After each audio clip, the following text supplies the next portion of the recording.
create a channel.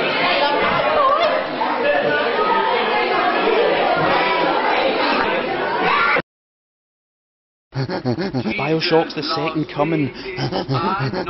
You can just hear all the games journalists all panting everywhere. Oh, finally we got something to write about that isn't about Space Marines shooting guys. Right, let's get this straight. Bioshock is fucking System Shock 2. Okay, right, we've got that sorted out. It's System Shock 2, but scaled back, right? And no monkeys screeching at you, which is a good thing. Oh, but it's the second coming, man. Oh, look at the story it's trying to tell. Look at right, fine, okay. The story it's trying to tell is very, very strong, okay? For a video game story, it's very, very strong, okay? But considering that most video game stories are a fucking guy jumping up and down in a leaf, trying to catch a bit of wind so that you can get a fucking mushroom or a fucking mad tail, it's not a great achievement, really, is it? Making a great video game story, so calm down on that point as well. Here's the facts of the matter. Halfway through Bioshock I was bored out of my nut. The game is absolutely beautiful, the art design is fantastic, the art guys that worked on this game can get a fucking raise so that they can take out the girl that they love and give her a good night out. Okay? But I'm getting bored. Realisation starts to sink in. Wait a minute, this is Bioshock. Why am I getting bored? Suddenly, I start to play it a little bit more creatively. I start to use my imagination. I start to listen to the tapes and I start to fill in the blanks. I'm building the story myself in my own head. Oh, imagine all the things that happened here. I was imagining terrible things. I was getting my plasmids and I was saying, let's have a bit of fun with these. We'll set that oil on fire and set that guy on fire, and he'll set that guy on fire, and he'll set that other guy on fire, and we'll send some insects at him, and then we'll do this and we'll do that and we'll do that and do that. Fantastic. Suddenly, creativity, imagination, and I'm in rapture. I'm in rapture with the creators of this game. Suddenly, I get it.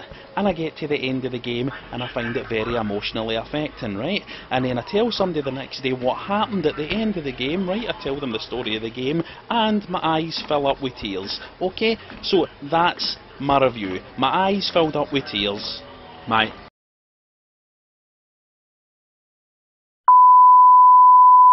What people often do is confuse lust with love. Lust. Lust.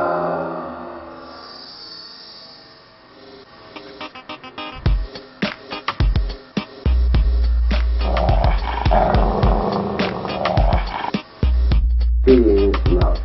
Love. Being loved. Love, love, love, love.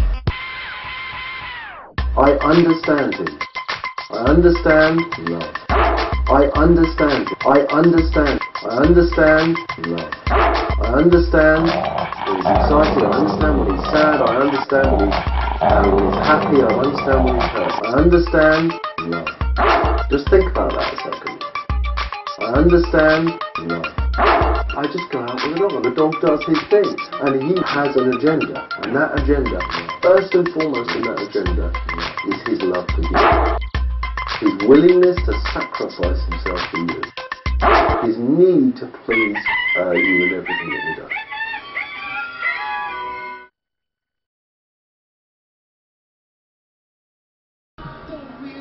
Back in the day I used to argue with people all the time about Defender. I used to say Defender's shite, Defender's crap, and guys would say, what are you talking about, Defender's a masterpiece. Why am I talking about Defender? Right, let's talk about Jeff Minter's Space Giraffe, right? Space Giraffe is unbelievable. Absolutely unbelievable. It's a game, you start playing it and you go, oh fuck, it's like Defender all over again. It's impossible. You can't see what you're doing. You can't see what's killing you. And then suddenly something happens, a wee switch turns in your brain, you're lying on your couch and something goes click. You can see everything. Or are you seeing? Maybe you're hearing. Something's happening. You're sensing things. You're going, there's something there, I can avoid that, I can avoid this, I can build up this combo, I can do that. I'm no good at this game. I'll probably never be good at this game, but I will keep trying. And I know that a lot of people out there are going to hate this game. They're going to hate it. But let me tell you something, right? In 20 years' time, people will still be arguing about Space Giraffe. I'll be 50 years old, calling it a masterpiece. Maybe one of my friends will be calling it a duffer. but we'll still be talking about it 20 years time. There's no higher praise than that.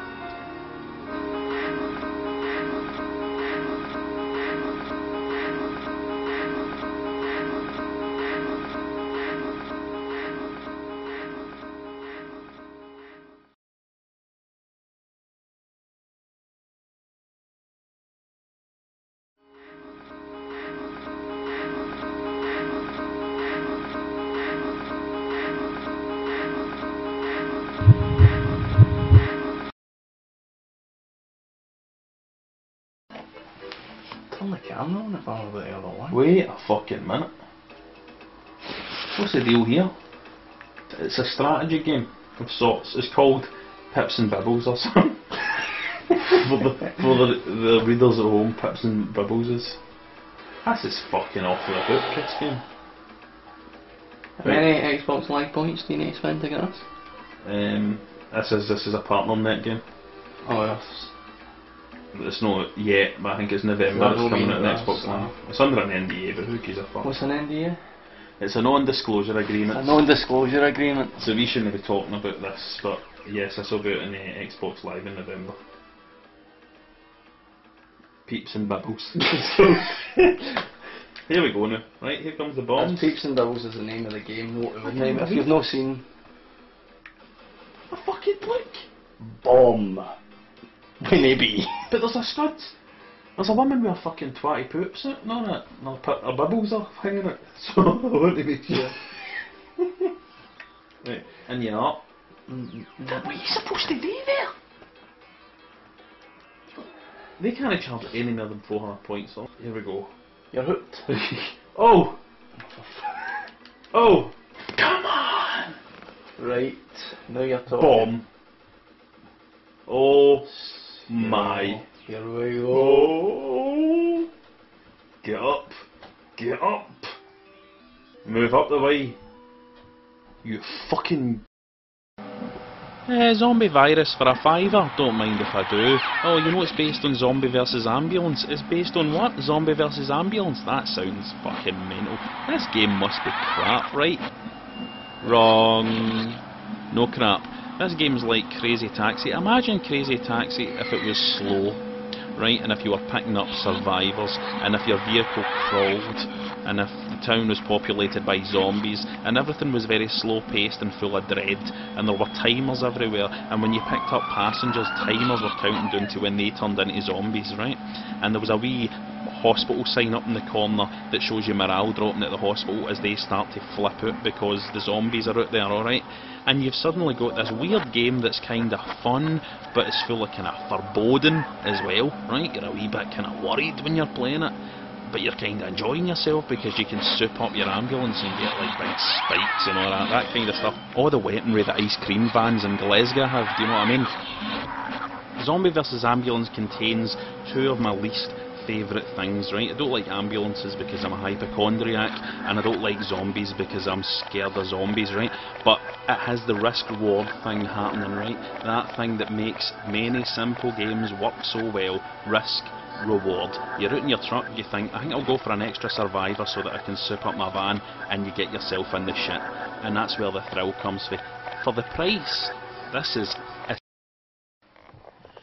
Mass Effect.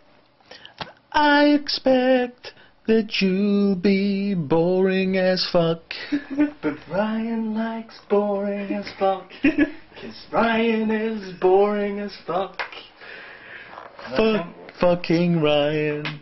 What a fucking dick. Fuck you. We hate Ryan. He's a fucking asshole. J. Raymond wants him to be dead. For her safety.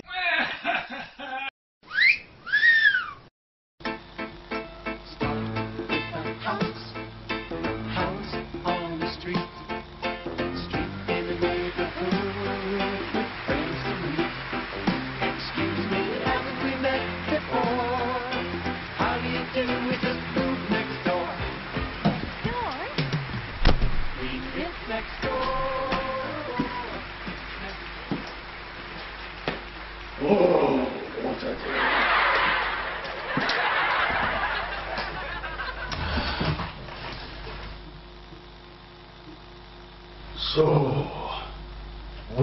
again. End of level boss. We meet again, you've only been gone for 4 hours.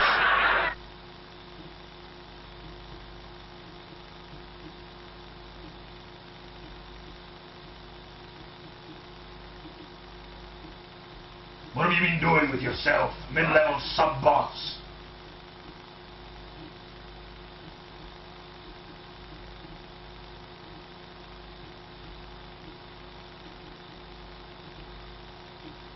I have been defeated 17 times in that 4 hours. I've been at home watching daytime TV.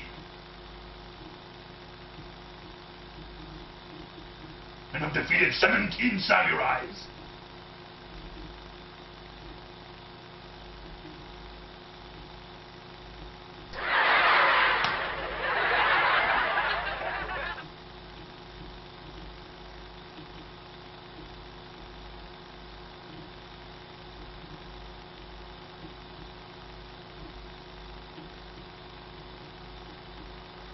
One day I will be end of level boss.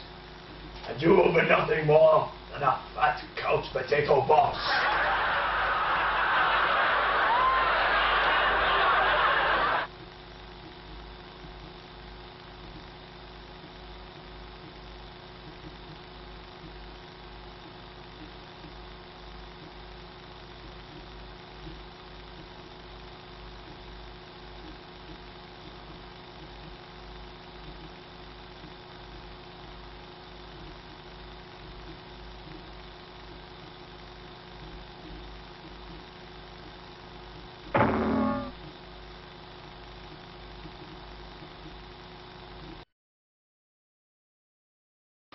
These are the kind of moments in your life that you can put your hand on your heart and you can say, I am learning from this experience on this planet, because this is Robin Hood Quest. And I have learned from playing Robin Hood Quest that just because it's got Quest in the title, like Dragon Quest for example, say doesn't mean it's a good game. Quite in fact, actually the opposite, quite in fact. Because Robin Hood Quest is a budget game, meaning that they won't take much of your money when you buy it. But they will take some, and they'll be like this.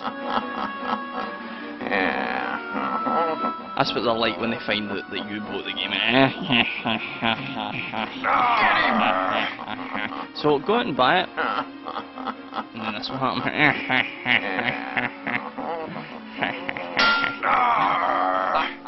Buy it, it's good. You'll enjoy it. Get it. And then that'll happen.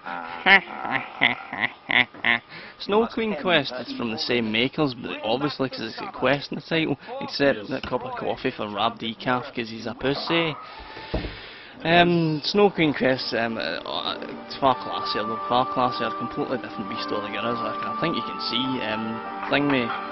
Actually, that's exactly the same. That's right.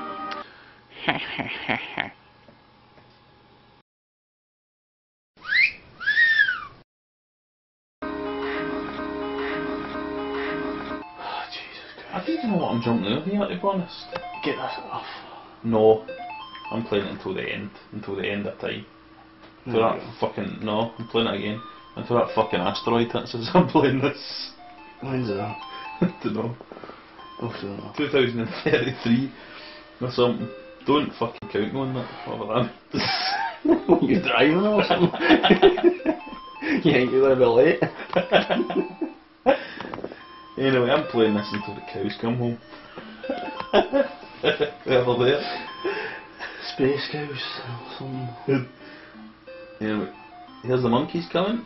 Sporkian monkeys. Sporkians. Sporkian Mindy. They're handy for eating spaghetti. Sporkian Mindy. I've got one thing in mind, and that's to play some games, WWF Super Nintendo. I tell you, I've been in the ring a lot of times, but I never had a guy on me like that. He was giving me the wizard. Super Nintendo, Super Nintendo, Super Nintendo, Super Nintendo, Super Nintendo. Well, I've lost. Heed the words of the British Bulldog. Nobody likes to lose. I think I should go to the pit and ask to play some games Super Nintendo.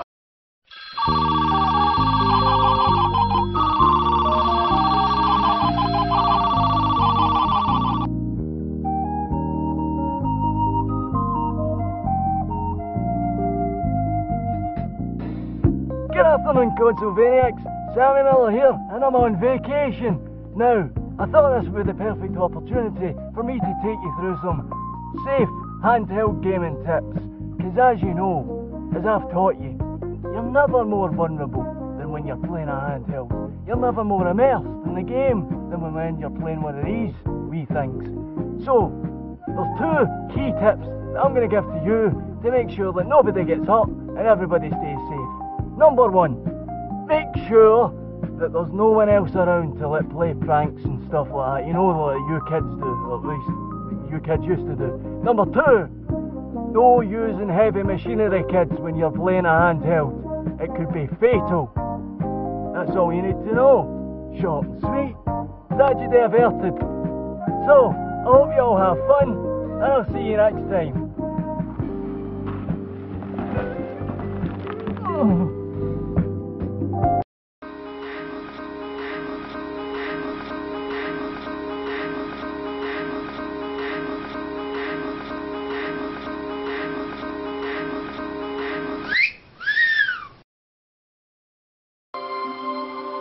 Bioshock, I'm supposed to be talking on purpose. GrimGrimoire's good because I had a wee shot. Those were the wonderful dulcet tones of Rab of Consolevania. They're telling you that he's had a wee shot at this game, GrimGrimoire, but he's fucking lying. He's not actually. I have though. This is the attract mode you're looking at. You can see it says press start button at the top there, but don't let that put you off. I have had a shot. It's a Nipponichi? It's Nipponichi, I think, game, so it's got a bit of polish about it, but I tell you, there's something a wee bit confusing about it, because it's quite like a lot of our other games, except it has a kind of twist to it. As you can see, it's like just played in platforms like that. Don't see the point in it really though, because it looks good. Well, when the camera's steady it looks good, but it's like that time when I had a Knight Rider car when I was a wee boy. It was a great thing to have, but I thought I'd improve it by calling it with green nail varnish, and I made it shite, kinda. It was an unnecessary adjustment I made to it which made it rubbish, and that's kinda what this game is like. There's a phone, I'll see you after. I'll do. These are console-based games. You simply buy them and then you play them. There are many levels, but basically each has a distinct end. Players don't need to connect with the internet in order to play them. But online games are very different. Players log onto the web and link up with gamers all over the world. There's no end to these so-called new generation games, and players can spend hour after hour immersed in their own virtual world. Dr. Robert Lefevre is concerned. I'm very familiar with computer games. I remember going to bed at 5 o'clock in the morning after playing, oh I forget what it was, Space Invaders. I played the entire night. I'd started at about 8 o'clock in the evening.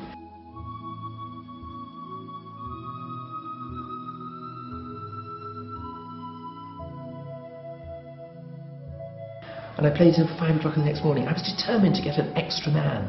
That is normal behaviour on rare occasions.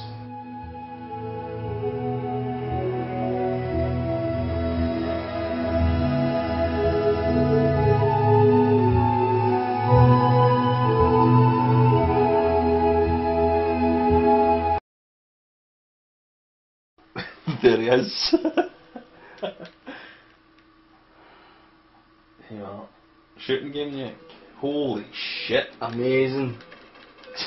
Absolutely amazing. I feel like I'm actually inside Buck Rogers. What am I supposed to be shooting? Maybe things that are pink and clearly... Marshmallows. Where's Bibi, or whatever his name is? No, remember him? I don't think he's up yet. Let me wake up.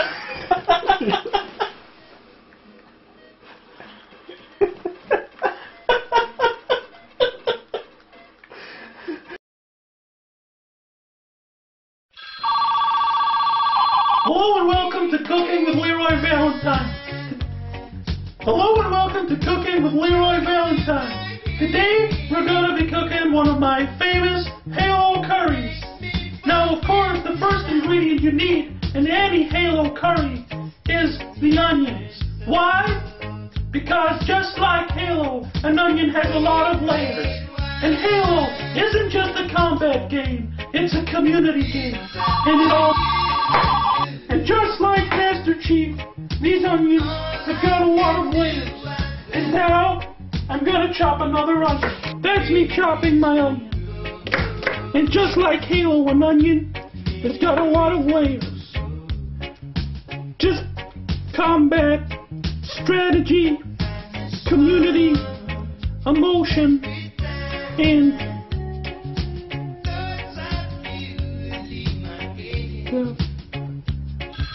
that was 4 small onions. Now it is time for 4 medium-sized green peppers. Always wash off your peppers in case they have shit on them.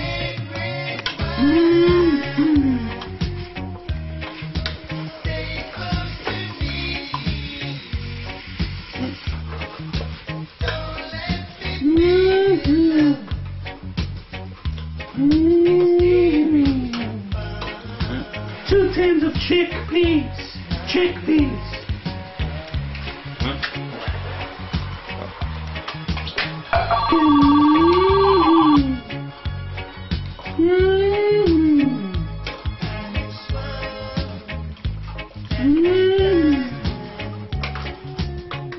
One sachet of creamy coconuts.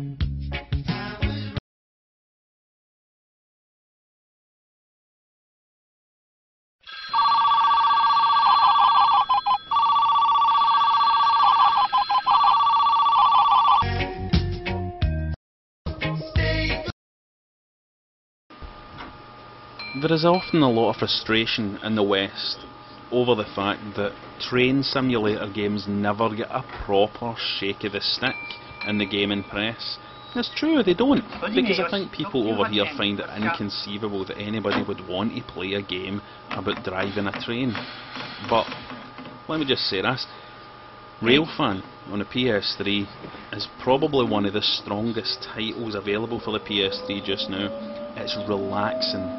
The Blu-ray video footage is wonderful, looks fantastic, and the actual gameplay itself, where you're simply stopping up and down with your big lever, raising your speed, slowing your speed to try to get to stations in time, it's a mellow.